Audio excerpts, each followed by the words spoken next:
My family laughed behind my back for years without knowing I heard everything. She's too stupid to realize we're using her. I'm 29. I work in healthcare administration, which basically means I solve everyone else's emergencies while quietly developing a caffeine addiction that should probably qualify as a personality trait. I always told myself I liked helping people. I still do, honestly. The problem is I somehow forgot that helping isn't supposed to become a subscription service nobody asked permission to start. A few weeks ago, I would have sworn my family loved me. Not perfectly. Not like some Hallmark movie, where everyone cries over mashed potatoes at Thanksgiving.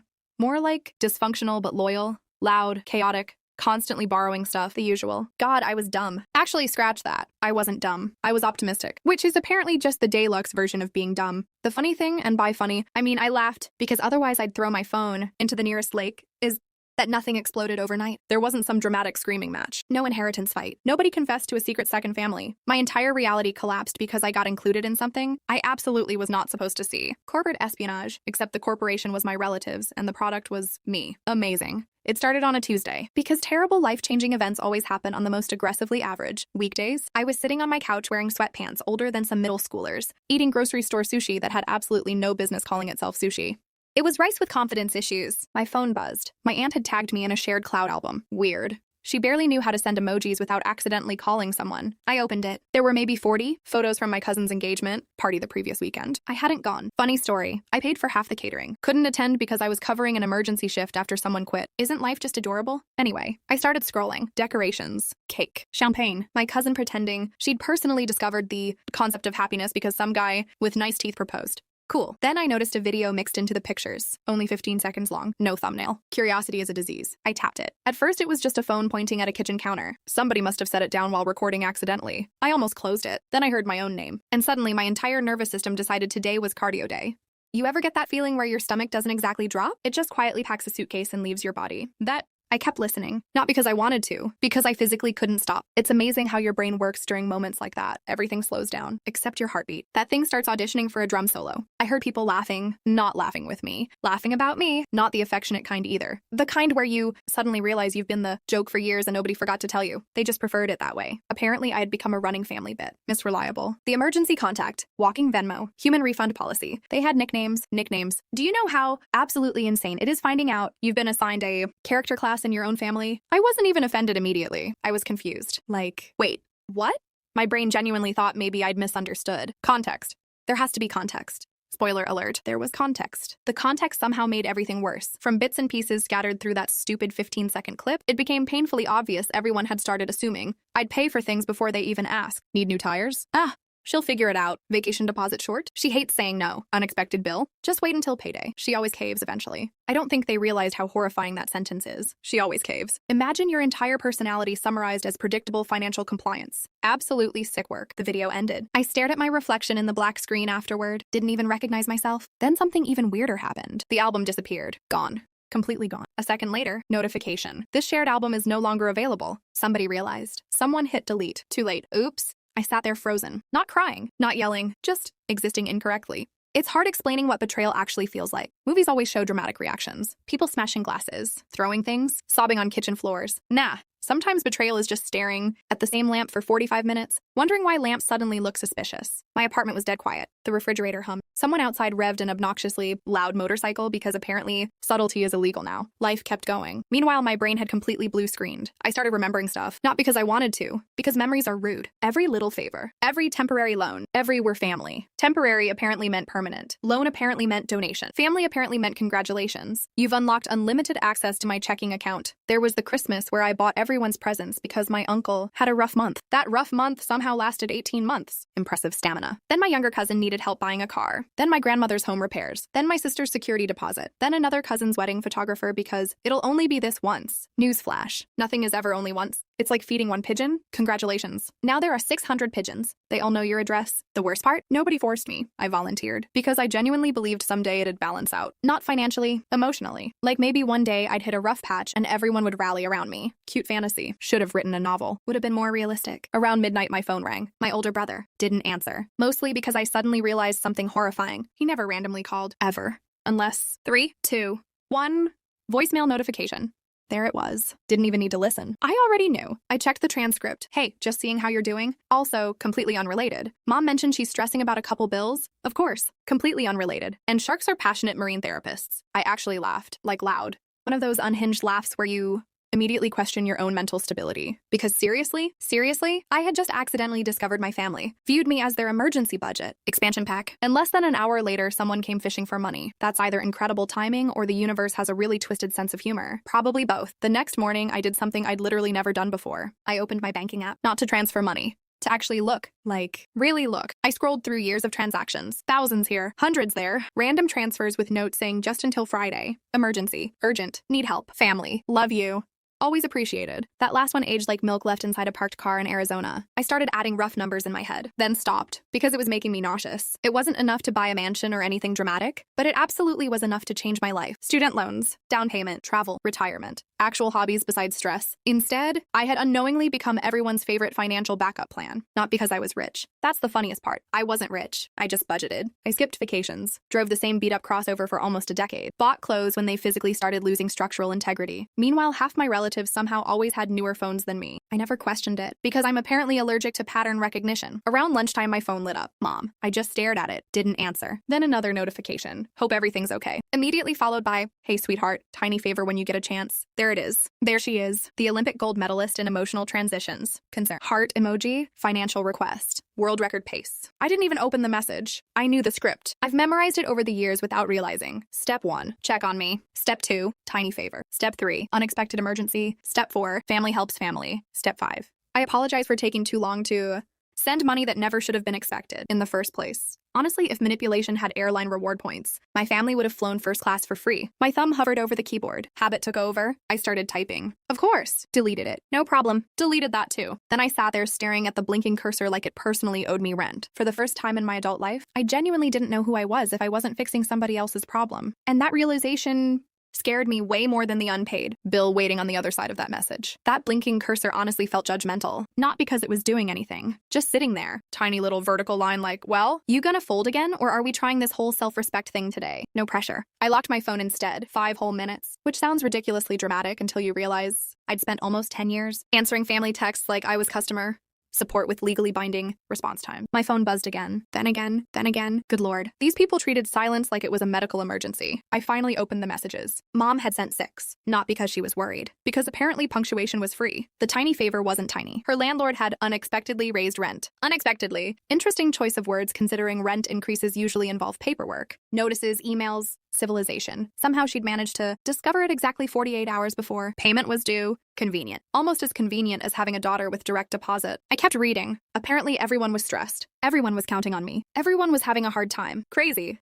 Because I was also having a hard time. Nobody seemed to notice that little plot twist. I typed one sentence. I can't help this time. Sent. Immediately tossed my phone onto the couch like it had turned into a live grenade. Then I walked into my kitchen, opened the fridge, forgot why, closed it, opened it again, looked directly at a bottle of ketchup, like maybe it'd offer life advice. Nothing. Typical. By the time I came back, my phone looked like it had lost its mind. Missed calls. Texts. More missed calls. It was honestly impressive. If persistence burned calories, my family would have all been marathon runners. Mom started with confusion, then disappointment, then guilt, then sadness. She speedran every emotional manipulation category like she was unlocking achievements. Then my sister joined in, which honestly hurt more.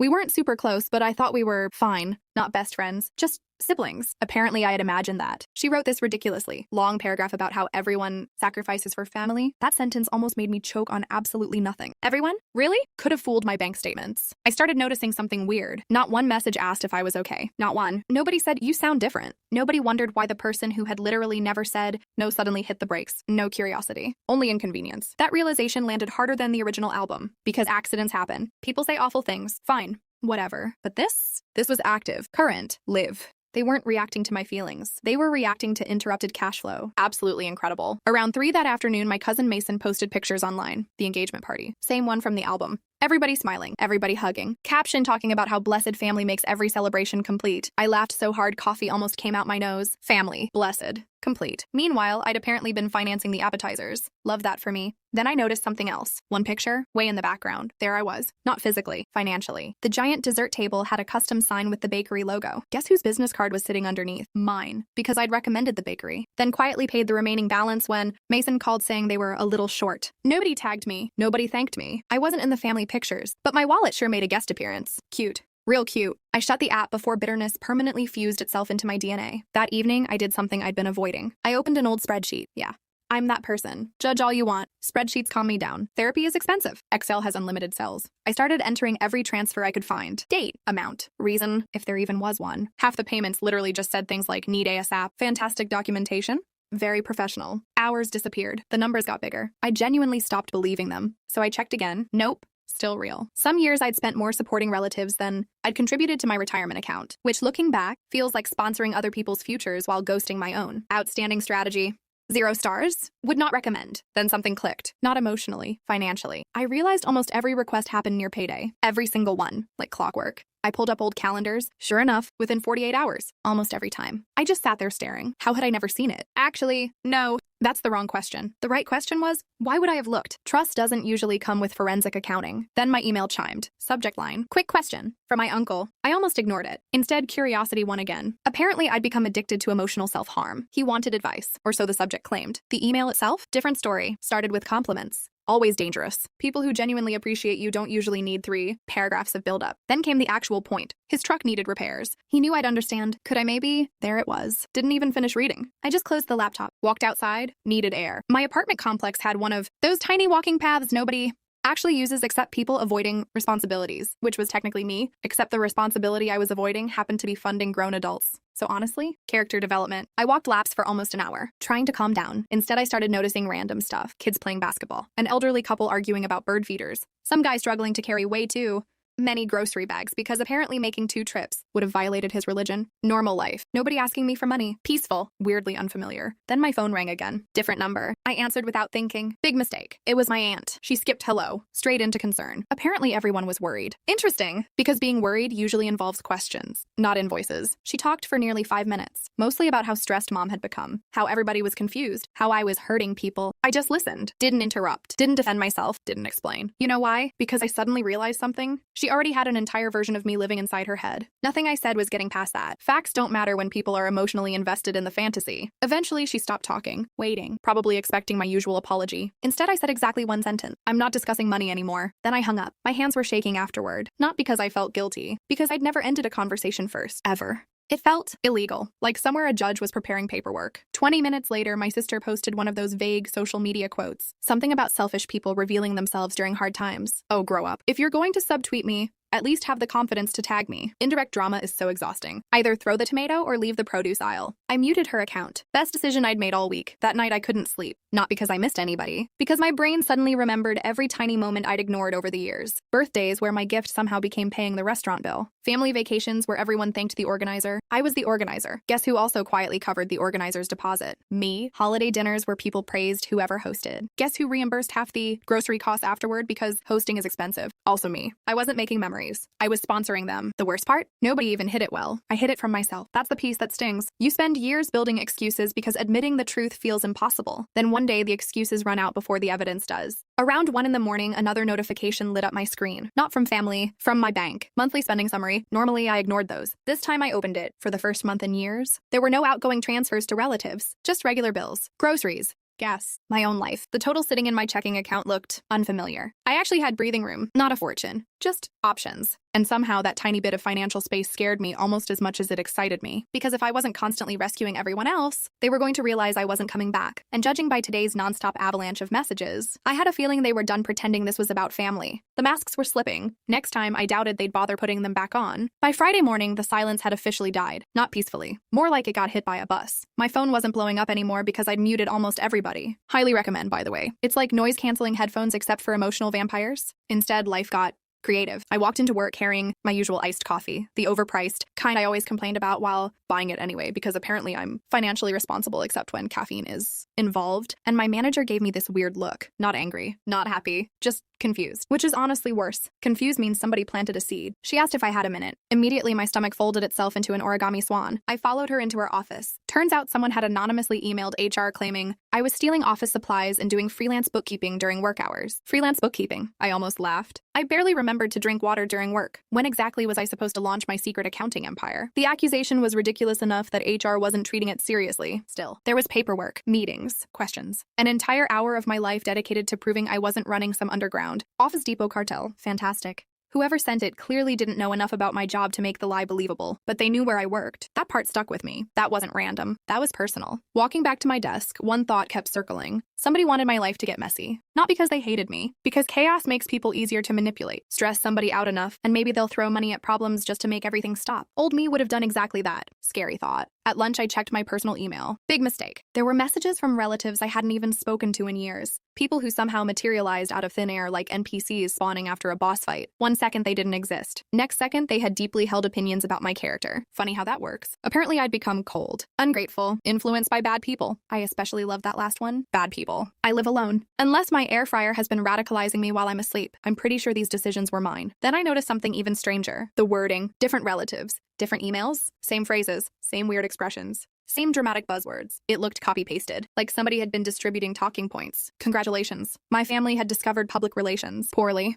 I closed everything without responding. For once, I wasn't interested in defending myself. Here's something nobody tells you about constantly explaining yourself. The people demanding explanations usually aren't listening. They're waiting for loopholes. Every sentence becomes something they can negotiate. Every reason becomes something they can argue around. No thanks. After work, I stopped by my mailbox. Mostly junk. Coupon. Insurance advertisement. One handwritten envelope. No return address. Never a good sign. Inside was a folded birthday card. My birthday wasn't for another 4 months. I opened it anyway. Blank. Except for one sentence written inside. Remember who was there before you had anything. That was it. No signature. No name. Nothing. Honestly, it was almost funny. Because who exactly? Who was there? I started mentally scrolling through my 20s, working double shifts, moving apartments by myself, recovering from surgery alone with frozen meals because everyone else was busy, buying my first car, graduating, getting promoted. Every major milestone looked weirdly empty, not tragic, just solitary, which made the anonymous guilt card accidentally hilarious. Remember who was there. Buddy, I've been trying. The list is shorter than that birthday message. I threw the card away before I even got upstairs. Not dramatically, just into the recycling bin. Paper belongs with paper. Manipulation belongs in therapy. That weekend, I met my best friend Nora for brunch. First time I'd told anyone the whole story, or at least most of it. Still no play-by-play. Still no endless victim speech. I was honestly tired of hearing myself think about it. She listened. Didn't interrupt. Didn't immediately offer solutions. Didn't tell me but their family. Do you know how rare that sentence has become? It's practically endangered. Instead, she asked one question. Not about them. About me. What are you going to do with all this space? I blinked. Space? She shrugged. You've spent years organizing your life around other people's emergencies. Huh.